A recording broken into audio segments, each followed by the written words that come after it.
Hey, good morning, everybody. Just want to talk to you another. Just want to share some information with you. Today, I will be talking about the struggle of fathers fighting the system, good fathers. Now, before I begin, I understand that there are fathers out there who do not participate in their children's life. There's some excellent moms who are begging and praying to their fathers, their children's fathers, to actually get involved, and they don't. Here at Luncheon Point Project, these are the fathers who we against, and also the system as well. But we decided as an organization to have a focus on equal parenting rights because those of us being violated, and we're all for the equal rights, equal pay, but yet there's no discussion about equal parenting rights because you cannot say that you're for equal rights, equal pay, but not for equal parenting. That makes your argument hypocritical at best. For example, many states, definitely like the state that I am in the state of Florida, um, definitely when it comes to African American men, they put hurdles in front of fathers who are fighting. If you don't have any money, you're not going to be able to fight for your children in the state of Florida. Period. You know, like your children can be around men who abuse their who have molested members of a family member, and the mother of that child will still continue to keep their children around that man because they was advised not to say anything, and that same mother will abuse her child, will block a father who's active, even more active than her, in the school, and will not say anything, and the state doesn't care. Like, they will remove the father, then complain, reduce the father to eating lunch with his child and going to school events only and never answering the phone outside, while abusing physically their child and telling the child that it was an accident and bribing them so they won't say anything.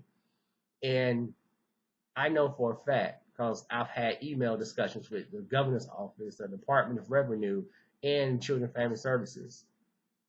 They do not help fathers, definitely black fathers, but they quit to lock black men up for simple possessions, because we're 6 times more likely to go to jail for having a misdemeanor possession of marijuana than any other counterpart.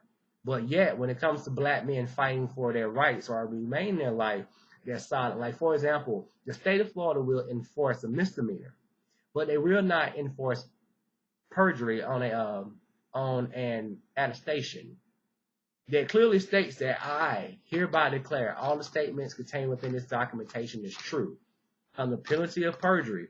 But yet, per the Department of Revenue, they do not enforce criminal. They do not have the power to enforce criminal acts. But yet, they have an attestation that states on the penalty of perjury. Lying on a financial affidavit is a felony in the state of Florida. Perjury on a financial affidavit is a felony in the state of Florida. Sending a threat electronically. So you have one example is that the state of Florida refused, is that you have a mother who wanted out of spite, sent a threat electronically to a father, say she was going to make his life hell in the valley. Then less than 60 days later, she's perjured herself on a financial affidavit, both of which are felonies because the threat indicates she intended to do harm. And also, it violates a tort law. It's called the abusive process. The state of Florida did nothing. I reached out to the governor's office. There's email correspondence from the Department of Children and Family Services. The father said he had video showing that his son was explaining how he was punched in the head, hit his head on the tile floor. And the Department of Children and Family Services, after receiving that link, did nothing. The governor's office did nothing but refer the issue back to the same people when the father began to escalate. The Department of Revenue did nothing. After question, what are your SOPs as far as someone deliberately lying on a financial affidavit? They stated you should take it up with the state attorney's office or get an attorney. But yet, Governor Scott touts family values. Florida is a conservative family value state, but yet, if a black man get arrested in Florida, misdemeanor, and we protested, then people say, well, he shouldn't have broke the law. He should have followed the law. That's the law. The law is the law. But when a bad mother commits a felony on a financial affidavit, perjury on a financial affidavit, while abusing her children, that's okay because it normally happens. So, but if you look deeper, understand that there's incentives that are to be made, money to be made in this system. That's why the state of Florida is one of the most corrupt systems in our nation. The Department of Children, the Children and Family Services Department here is suspect. Between 2007 and 2012, numerous of children have died under their watch. So when you get a father who's fighting for access for his children, who have to deal with losing 65% of his paycheck because they took it on the garnishment based upon the perjury, then you have the state of Florida, refuses to look at information and documentation. This person actually stating that she's going to make your life a living hell. And not only, then on top of that, she files a police report because this father asked about why is his children still being around a person who molested. And her response was, I never let them around him alone without me. So her judgment is clearly that she allows the kids to be alone around a person who actually physically molested. But yet, this father has a narrative created about him that he's a negative father, he's irresponsible. But that's not irresponsible. Abuse your children because your son then won't help with homework, and you put him through so much psychological stress that he's crying all the time and he's acting out. So the state of Florida does not care about black children. They don't care about black fathers, because definitely the Department of Revenue do not vet information whatsoever. You can put whatever on a financial attestation and they won't do anything at all. These are the times we're living in. Yet, black men don't do this. You hear all the forums talk about black men don't do this, black men don't do that. But it's funny how everyone's silent when we're fighting for our children. And it's not just a race issue, it's a gender issue, it's an equality issue, it's an inalienable white issue.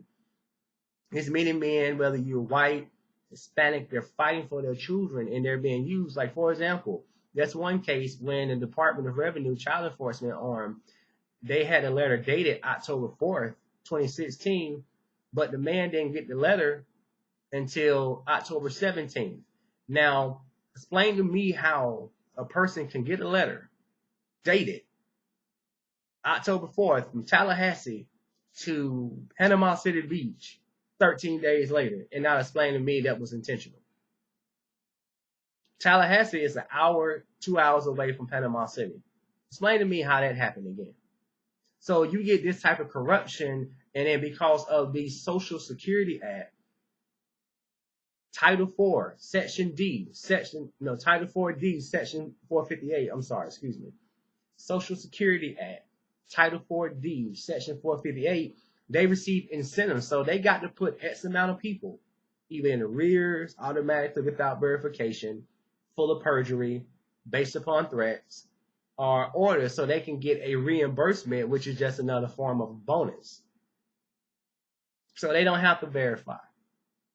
And the state isn't going to do anything. So the state of Florida will lock you up if you smoke a joint of marijuana, less than 5 grams, which is a misdemeanor, in your own car.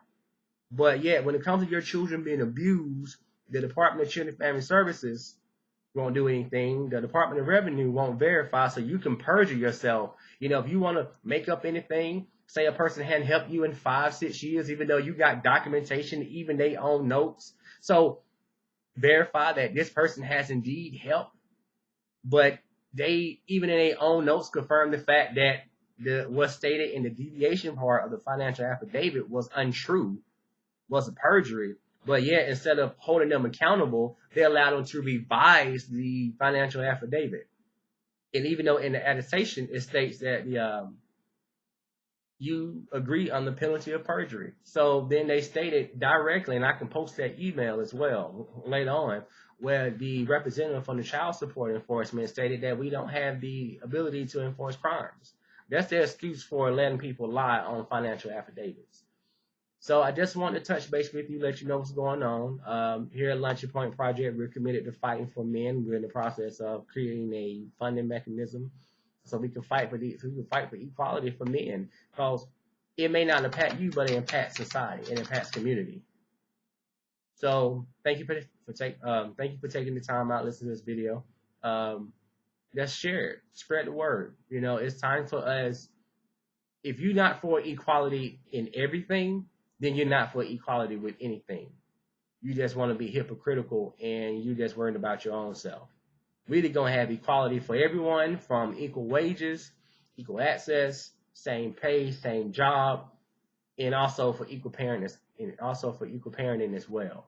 If you're for equal wages, equal pay, but you're not for equal parenting, then you're part of the problem, not the solution. Have a good day.